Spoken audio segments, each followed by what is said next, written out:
नमस्कार मंडळी, माझ्या यूट्यूब चॅनेलवर मी पांढरी पांडे मॅडम तुम्हा सर्वांचं स्वागत करते। आशा आहे तुमच्या बालपणीच्या थोड्याशा आठवणी आजच्या धकाधकीच्या जीवनात सुद्धा तुम्हाला थोडंसं स्मित देऊन जातील, हास्य देऊन जातील। आज तुमच्याशी गप्पा मारायला या ठिकाणी आलेले आहेत सविताताई लोपिस मॅडम। नमस्कार। सविताताई मॅडम, तुमची वर्तकनगर माध्यमिक विद्यालयातली कामाची सुरुवात आहे, बरोबर, पण तुम्ही किती वर्ष आणि कधीपासून सुरुवात केली कामाला त्याबद्दल सांगाल का? ॲक्च्युली माझी ब्राह्मण शिक्षण मंडळात 50 वर्ष झाली. 50 कशी होती? 50 म्हणजे 10 वर्ष माझं शिक्षण गेलं ब्राह्मण विद्यालय आणि महाराष्ट्र विद्यालय, आणि माझ्या वडिलांच्या अकाली निधनामुळे मला ब्राह्मण शिक्षण मंडळात काम करायची पहिली संधी मिळाली। तिथे मी 2 वर्ष सर्व्हिस केली आणि लगेच आपल्या वर्तकनगर माध्यमिक विद्यालयात 20व्या वर्षीच जॉईन झाले। त्यामुळे माझी तिथे 38 आणि ही 2 अशी 40 नोकरीच झाली आणि 10 वर्ष शिक्षण। तर वर्तकनगर माध्यमिक विद्यालयामध्ये सुरुवात केली तेव्हा सविताताई असं सगळे हो, बाप रे, ते सविताताई नावाची तर गंमतच आहे। अगं मी नोकरीला लागले तेव्हा जेमतेम 20 वर्षाचे होते। बाह्य जगाचा अनुभव नाही, दुसऱ्या नोकरीचा अनुभव नाही, त्यामुळे ना जसं म्हणजे एक कौटुंबिक वातावरण होतं आणि आपल्या शाळेत म्हणजे प्रोफेशनलिझम काय काय ते कधीच कळलं नाही।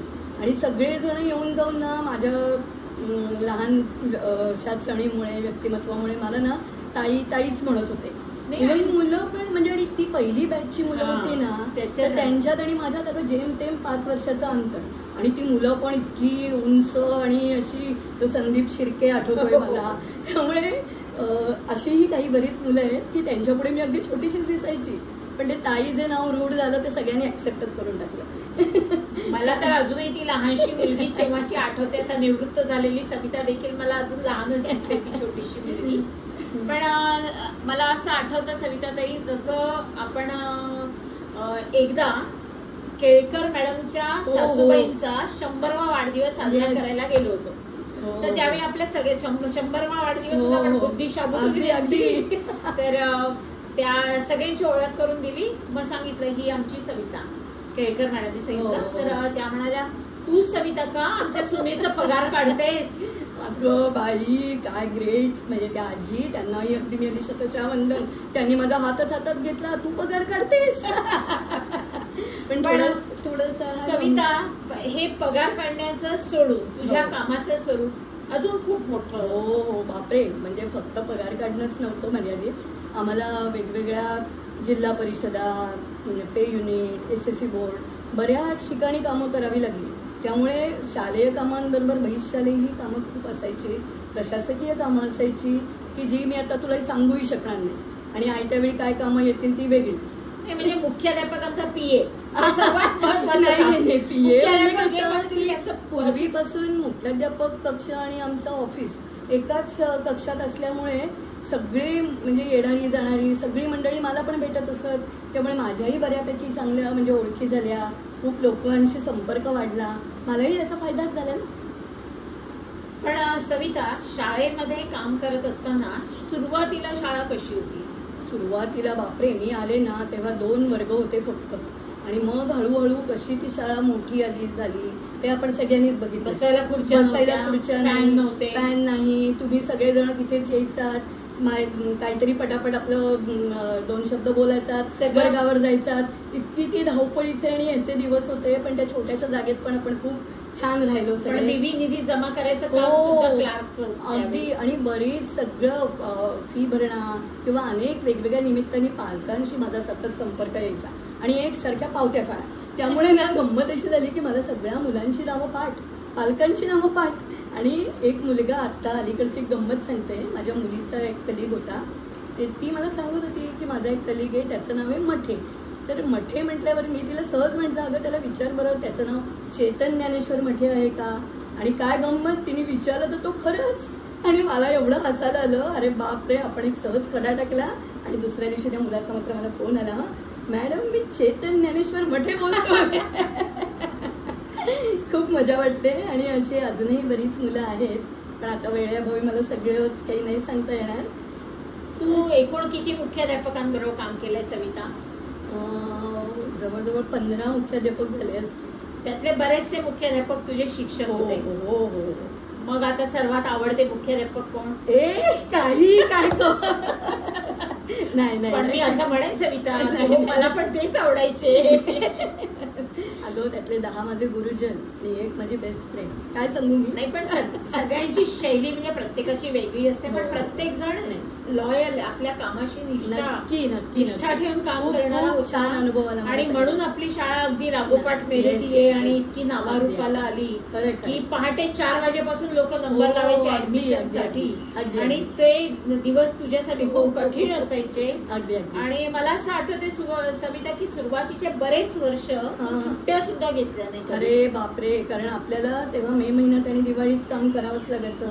ऑफिसला सुट्टी नाही, त्यामुळे क्लार्क आणि शिपाई आम्ही कायमच शाळेत. आणि सुट्टी घ्यायची म्हटलं ना तरी काही ना काहीतरी कामं असायची.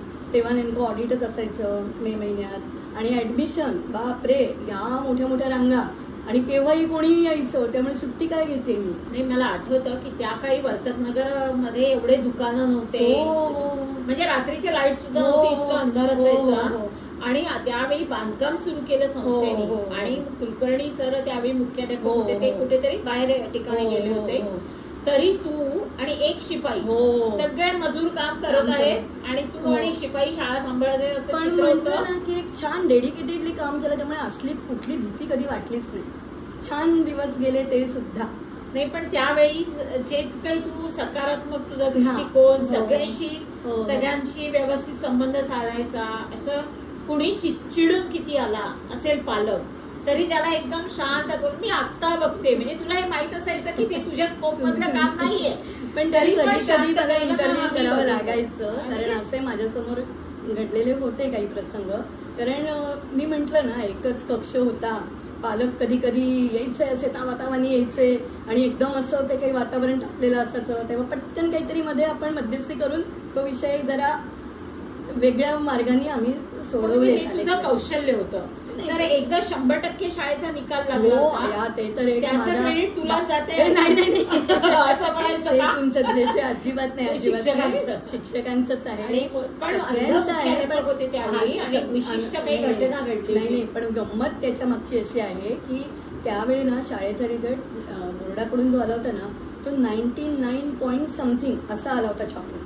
आणि बघायला आम्ही गेलो की काय असं आहे, कोण एक मुलगा नापास झालाय. आणि शोध घेतला ना तेव्हा कळलं की हा मुलगा संस्कृतमध्ये नापास आहे. लगेच आम्ही, आणि तेव्हा होते मला वाटतं कोष्टी सर होते मुख्याध्यापक, आणि त्यांना थोडासा दृष्टीचा पण थोडा प्रॉब्लेम झालेला होता. सगळे शिक्षक होते, सगळेच जण मदतीला होते, पण आम्ही सगळ्यांनी ते शोधून काढलं की तो विद्यार्थी कोण आहे. त्याचा शोध घेतला आणि असं लक्षात आलं की संस्कृतच्या पेपरला तो गैरहजर आहे. तर त्याचं हॉल तिकीट मागितलं, तिथे सही होती, तो तर म्हणाला मी प्रेझेंट आहे. मग तातडीने आम्ही SSC बोर्डात गेलो, त्याच्या पालकांनी पण खूप सहकार्य केलं. बराबर आम्ही ते सगळी चक्र हलवली, बोर्डात गेलो. तिथे नशिबाने माझी एक कलिग मैत्रीण भेटली आणि अगदी तिने पण अशी देवासारखी मला ती भेटली म्हणून मी पटापट तिने सांगितलं की आपण बघूया म्हणून. आणि तिच्या ज्या कोणी वरिष्ठ होत्या त्यांच्या मदतीने त्या मुलाचे मार्क बघितले. पण त्या दिवशी ते सगळं आमच्यासाठी अनऑफिशियल होतं. फक्त तेव्हा कळलं होतं की हा मुलगा छान मार्काने पास आहे. तिथूनच मी अगदी आनंदाने फोन केला, मॅडम सर निकाल 100%. आणि दुसऱ्या दिवशी मात्र जेव्हा ऑफिशियली सगळं हातात आलं तेव्हा ते ऑफिशियल झालंच. ती एक मला खूप गंमत वाटते की 100% निकालात आपला कसा हातभार. खरंच आहे. अशा अनेक काही घटना झाल्या की तुझा पालकांशी संपर्क खूप दाटगा राहिला. कितीतरी NGO येतील शाळेत, कितीतरी लीडर लोक येतील काही ना काही कारणाने, तर तुझे ते संपर्कामध्ये सतत राहिले. तर त्या निमित्ताने आता अलीकडे एक बातमी पेपरला आली, मोबाईल विद्यार्थ्यांना सापडला, तो त्यांनी पोलीस स्टेशनला नेऊन.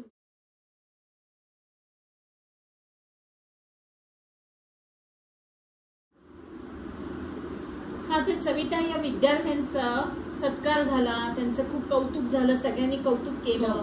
तुझाही कुठेतरी काहीतरी त्याच्यात रोल होता असं नाही म्हणता येणार. पण मी आता ही घटना घडली तेव्हा मी ऑलरेडी रिटायर्डच होते. पण ज्यांचा मोबाईल हरवला होता ते आपले ठाणे महापालिकेमधले अधिकारी आहेत, रवींद्र पाटील साहेब. तर त्यांचा मला फोन आला की मॅडम मला तुमच्या शाळेतल्या विद्यार्थ्यांचं कौतुक वाटतंय, असं असं घटना घडली आणि मला शाळेत जाऊन कौतुक करायचं आहे, तर तुम्ही हा निरोप तुमच्या मुख्याध्यापकाला द्याल का? आणि त्यांनी हे सगळं सांगितलं आणि मला खूप बरं वाटलं की अरे आपण निवृत्त झालोय तरीही आपल्याला लोकांनी आठवणीत 1.5-2 वर्ष आता 2 वर्ष पण नाही झाली, पण का असे ना मला अजूनही त्याची गंमत वाटते की असंही बरेच वेळा मला अजून फोन येतात की आणि मग मला त्यांना सांगावं लागतं नाही हा आता मी निवृत्त झाली आहे. त्याचं पण एक म्हणजे छान वाटतं, अजूनही लोक आठवणीत ठेवतात. नाही पण मला शाळेत असताना आठवतं सविता की ज्या वेळी एक वर्ष संपत आलं तरीही अशा आर्थिकदृष्ट्या दुर्बल घटकातले कितीतरी विद्यार्थी असायचे की ज्यांचा वार्षिक भरणा कॉम्प्युटर आल्यावर एकदम फी वाढली, कारण कॉम्प्युटर कक्ष हे प्रायव्हेट होतं, तर तेवढे पैसे जास्त द्यावे लागायचे आणि त्यांचा भरणा बाकी राहायचा. तर त्यावेळी मग खूप मोठा प्रश्न मुख्याध्यापक, वर्ग शिक्षक तुमचं ते बंद झालं पाहिजे काय ते हिशोबाचं आणि पैसा वसूल व्हायला पाहिजे. तुझा रोल काही राहिला सुद्धा आपल्या वेतनातून अनुदान मिळत नव्हतं, म्हणजे आपल्याच असं नाही पण वेळेवर मिळत नाही आणि कसं संस्था याला म्हणजे पुरी पडणार. मग आपण असे भरपूर प्रयत्न केले, माझी विद्यार्थ्यांशी संपर्क साधला आणि तुझ्या बाबतीमध्ये तसं एक झालंय की ते माझी विद्यार्थी तू निरोप पाठवायची. मग निलेश, मला आठवतोय आपल्या पहिल्या बॅचचा पहिला विद्यार्थी निलेश वैद्य, कित्येक वर्ष न चुकता तो आपल्या या मुलांसाठी निधी संकलन करतोय आणि अगदी माझ्या सेवानिवृत्तीच्या वेळेला पण त्यांनी मला अगदी इतका सुखद धक्का दिला की त्याही वर्षी त्यांनी स्वतःहून आला, त्यांनी मुलांसाठी देणगी दिली आणि मी रिटायर झाल्यानंतर तो आला होता. पण त्याला माहिती नव्हतं की मी 31 जानेवारीला रिटायर झाले, पण एका शब्दावर ही मुलं येत होती. नाही पण असे कित्येक विद्यार्थी आता अलीकडे या निमित्ताने भेटलेले आपले सचिन देवकर असून दे, त्याच्याबरोबरचा अमोल, संदीप पाचंगे, हे तर मुलं आहेतच. नुसतं नाव काढायचं, त्यांना आपला प्रॉब्लेम सांगायचा की ही मुलं खरोखर जीव तोडून प्रयत्न करायची. सचिन देवकरनी पण आता बराच निधी अलीकडे दिला होता. नाही मला असं आठवतंय की एका वर्षी 10वीची पाठ्यपुस्तकं बदलली आणि ती इतकी महागडी पाठ्यपुस्तकं होती आणि आपल्याकडे येऊरची आणि इतरत्र अशी गरीब मुलं खूप होती. तर आता एवढ्या मोठ्या महागडी पाठ्यपुस्तकं म्हणजे 3000 रुपयाचा संच होत होता तो, नाहीतर जी गरीब मुलं आहेत ती पुढच्या वर्गातल्या मुलांकडून पुढच्या पुस्तकं घेत असत. तर मी मनीष अतारला फोन केला, म्हटलं मनीष या मुलांना पाठ्यपुस्तकं देशील का तू? मॅडम यादी काढा. तर ती 18 ते 20 मुलं होत होती. तर काही मनीषनी आणि काही चेतना बक्षी म्हणून एक डॉक्टर आहे, तिने त्या मुलांचा त्या गुरुकृपावाल्याला परस्पर पैसे दिले त्यांनी की ती पुस्तकं पाठवून दे. आणि तो गुरुकृपावाला एवढा मोठा बॉक्स घेऊन शाळेमध्ये आला आणि मनीष पण या संदर्भात आणि त्यांनी चेक देऊन ते पैसे परस्पर त्या बुक स्टॉल वाल्याला दिले. पण तो व्यवहार त्यांनी इतका सुंदर त्या गुरुकृपावाल्यांनी पण इतका व्यवस्थित पार पडला आणि मला काळजी वाटली की याला पैसे किती दिले आणि यांनी पुस्तकं किती दिले, पण ते काम सगळ्यांनी खूप सेवाभावाने आणि पार पाडलं. नाही अशी स्नेहा शिंपी दरवर्षी आवर्जून शाळेत येते. नंतर मोनाली चिंचणकर आता 11 जून 2024ला सुद्धा तिने शाळेसाठी काहीतरी हातभार लावला, मला फोन केला आणि सांगितलं नाही मला आजच्या दिवशीच शाळेला काहीतरी संस्थेसाठी काहीतरी देणगी द्यायची. मला तर ते आठवतं दिनेश पैठणकर एकदा मी गेली होती त्या याच्यामध्ये तहसीलदारमध्ये, इतके 10वीचे शिक्षक सगळे जनगणनेमध्ये आणि इलेक्शन मध्ये 10वी चालवायची कशी. मग मी गेली दिने, तर मला एवढंच माहिती होतं की कोणीतरी तहसीलदार तिथे पैठणकरकडे हे काम आहे. तर मी बोलवल्याबरोबर तो आला आणि पायास पडला तहसीलदार कचेरीत. माझे सगळेजण बघत आहेत, म्हणजे दिनेश तू इथे, मॅडम तुम्हाला धक्का बसला ना, मी इथे येऊन पोहोचेल असं वाटत नव्हतं ना. म्हणजे सुंदर आठवणी आहेत. नाही तसंच मला पण आपला श्रीराम महाजन आठवतोय, दरवर्षी न चुकता दिवाळीला तो अक्षरात त्याचं ग्रीटिंग पाठवतो. दापोलीला वगैरे आम्ही गेलो की तो येतोच भेटायला, त्याच्या घरी नेतो ती गोष्ट वेगळीच. त्यामुळे तो आहे. स्नेहा शिंपीचं तर मी तुला सांगितलं, शाळेसाठी किती लोक म्हणजे शाळा सोडून गेले तरी ते शाळेसाठी काही ना काहीतरी करतात. आणि मला तर तेही आठवतं की सुरुवातीला तू स्पोर्ट्स मध्ये सुद्धा स्कोर किपर काम नाही. शाळेत आपण क्लेरिकल सोडलं ना तर बरीच अशी कामं आपण कुठेही, मी म्हटलं ना की फक्त ते क्लार्क पुरतं सीमित नव्हतं, सगळ्या ह्याच्यात आपण पार्टिसिपेट होत होतो आणि कुटुंबच होतं ते. असं म्हणणं की आपण काही प्रोफेशनल नाही, इमोशनल भावनिक दृष्ट्या मागे वळून बघितलं तर खरंच हसायला येतो की खरंच असं वाटतं की. मला आठवतं सविता, जेव्हा पीटीचे शिक्षक नव्हते ते बरकडे सर पहिल्यांदा पीटीचे शिक्षक म्हणून आले, तर माझी विद्यार्थी येऊन मला घेणं, मॅडम आम्हाला मॅच हे करायची आहे. तर मी लगेच त्यांना घेऊन बरकडे सरांकडे गेले की माझी विद्यार्थ्यांचा संघ आणि यावेळेचा विजयी संघ यांची मॅच होऊ द्या. आणि इतकं सांगितलं, शिक्षकांच्या सुद्धा मॅचेस तिथे लावल्या गेल्या होत्या. म्हणजे लावायचं आपण शिक्षकांना चमचा लिंबूची काय शर्यत, त्याच्यात तू सुद्धा सगळ्या ह्याच्यात भाग घेतला होता. शाळा म्हणून खूप आनंद घेतला, शाळा आनंद घेतला. आणि वैयक्तिक आठवणी आहेत ना, शाळेत काय घेऊन जातोय तुझ्या. तर मला वाटतं घरचेही लोक शाळेसाठी हो अगं माझ्याकडे किल्ल्या असायच्या ना महाराष्ट्र विद्यालयाच्या.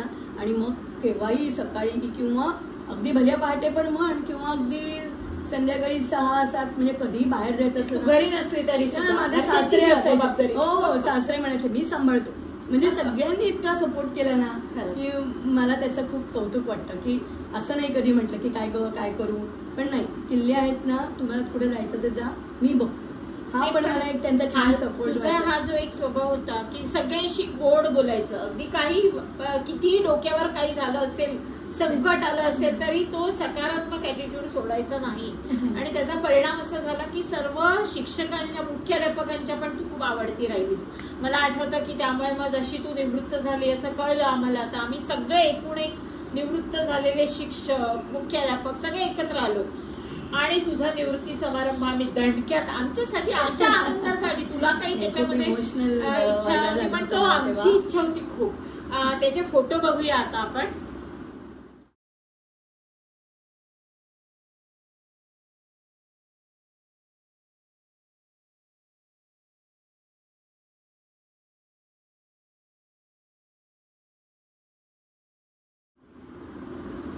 सविता, आत्ताच आपण म्हणत होतो की तू घरच्यांना सुद्धा त्या शाळेच्या कामामध्ये स्वतःही राहिलीस आणि घरच्यांना सुद्धा तू त्याच्यामध्ये ओढून घेतलंस काही ना काही.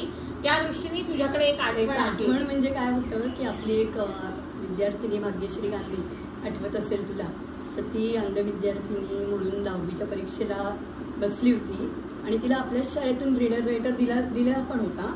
पण असं होतं की तिने भूमितीच्या ऐवजी टायपिंग हा विषय घेतला होता आणि ती परीक्षा थोडीशी वेळापत्रकाच्या नंतर होती, रेग्युलर वेळापत्रकाच्या नंतर. आणि तेव्हा आपल्या शाळेच्या परीक्षा सुरू झाल्या. 9वीची मुलगी होती, वार्षिक परीक्षा सुरू झाल्या होत्या आणि तिला भूमितीच्या त्या टायपिंगच्या परीक्षेला किती प्रयत्न केले. ती माझ्याकडे पण आली होती की ताई बघूया ना आपण कोणीतरी रीडर रायटर, आणि आम्ही पण खूप प्रयत्न केले. तिला शेवटपर्यंत आम्हाला कोणी मिळालं नाही. आणि त्यावेळी मी माझ्या मुलीला मात्र विचारलं, तेव्हा ती 8वीत होती, की असं या मुलीसाठी करशील का काम. मग तेव्हा तिच्या पालकांनी पण खूप परिश्रम घेतले. माझ्या मुलीला टायपिंगचं मशीन कसं असतं ते कसं हाताळतात, जरी ती रीडर रायटर होती तरी पण तिलाही सगळी त्यांनी म्हणजे दाखवलं की हे असं असतं. आणि त्यांनी पण भरपूर परिश्रम घेतले, मुलीला तयार केलं आणि तिने छान काम केलं. त्याच्या पुढे पण नंतर तिला मला वाटतं 12वी नंतर काही परीक्षा दिल्या तेव्हाही तिने तिला मदत केली. म्हणजे ते पण मला कौतुक वाटलं की एक चला आपला पण तुझ्या मुलीचं तीच तिने हा करून देते आहे.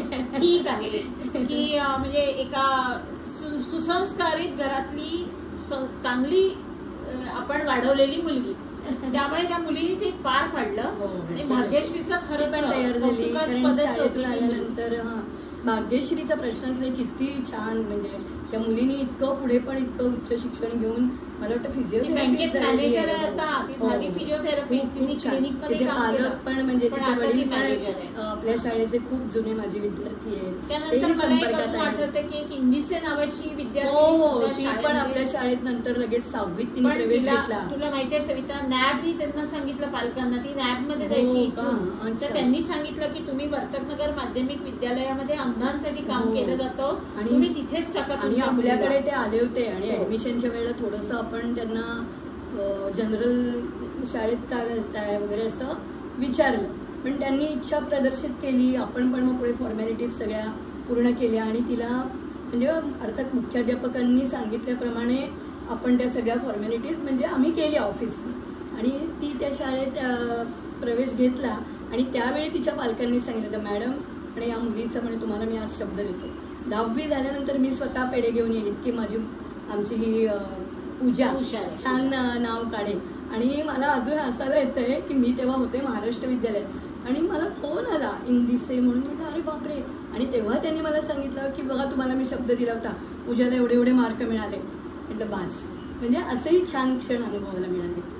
खरंच आहे म्हणजे खरंच शाळेच्या आठवणी खूप सांगू आनंददायक आहेत. एक सचिन गावकरची सचिन गावकर पण हो. आम्ही एकदा काही माझ्या नातेवाईकांसमवेत मी रंगायतला गेले होते, तेव्हा अस्तित्व नाटकाचा शुभारंभाचा प्रयोग होता.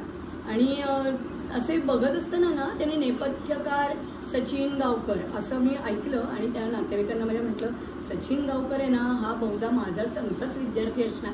आणि मला तोच सारखं डोळ्यापुढे येत होता. काय माहिती की तोही लहानपणापासून कलाकारच होता. आणि नाटक संपल्यानंतर मी त्याला भेटायला गेले आणि एवढ्या लोकांच्या समोर त्यांनी मला सविताताई आणि सगळ्यांच्या समोर वाकून नमस्कार केला. मला खूप कसं तरी की तुम्हा लोकांशी शिक्षक म्हणून म्हणजे तुम्हा लोकांना ते आदर देतातच. पण आज मी तसं बघायला गेलं तर एक क्लार्क आहे. मुलांशी तसा परिचय किंवा तसा नाही आला संपर्क, पण ती मुलंही मला त्याच भावनेने बघतात. आणि तेच मला खूप आनंदाचं. सगळ्यांच्या समोर आज हा मुलगा शाळेची आठवण काढतोय, नमस्कार करतोय, खूप भरून पावल्यासारखं झालं. आणि छान भल्या मोठ्या भरत जाधवच्या म्हणजे बॅनरखाली तो काम करतोय आणि खूप उत्कृष्ट काम केलं त्यांनी. ते पण नेपथ्याचं त्याचं हेही मला अगदी आवर्जून सांगावं असं वाटतं. सविता, तू आता मग निवृत्तीनंतर आनंदी जीवन जगण्याचा तुझा मार्ग कोणता? आनंदच आनंद आहे आता असं म्हणायला हरकत नाही. भरपूर प्रवास झाला, सहली झाल्या. माझे खूप ग्रुप्स आहेत. एक आमच्या बालमैत्रिणींचा ग्रुप आहे. आम्ही अगदी शाळेत असतानापासूनच्या मैत्रिणी शेवटपर्यंत अजूनही संपर्कात आहोत. दर महिन्याला एकेकीच्या घरी जमतो, पॉटलक, कधी बाहेर सहलीला जा, असे आमचे छान छान कार्यक्रम चालतात. आणि इतरही ग्रुप आहेतच. आणि आणखीन एक मला सध्या छंद जडलाय म्हणजे होडी सोडवते. एक सध्या ऑनलाईन एक होड्यांचं एक आहे, तर ते तर मी रोज सोडवतच असते. आणि मला एक जाणवलं की कोडी सोडवायला तसं सोपं आहे, पण जरा विचार केला की कोडं तयार करून बघूया का. आणि आता ते मला जरा जमायला लागले, तर मी अशी 1-2 कोडीही तयार केलेत बरं. छान राहतो, पण असा वेळ खूप जातो. आणि मला असं वाटतं बापरे माझी एवढी वर्ष कशी झाली नोकरी. आता शेवटी या ह्याच्यावरती मी येऊन म्हणजे असं विचार करते की कशी माझी नोकरी झाली असेल. इतकी स्वतः गुरफटून गेलेली आहे बाकीच्या आनंदी क्षणात. तर नमस्कार विद्यार्थी मित्रांनो, आज इथेच तुमचा हे घेते, निरोप घेते. सविताताई आली, या ठिकाणी आपल्याबरोबर संवाद साधला, याबद्दल तिचे मी आभार मानते. मीही तुझे आभार मानते. मला छान संधी दिलीस आणि मनमोकळेपणाने मला आपल्या विद्यार्थ्यांच्या आठवणी सांगता आल्या. खूप छान वाटलं. धन्यवाद.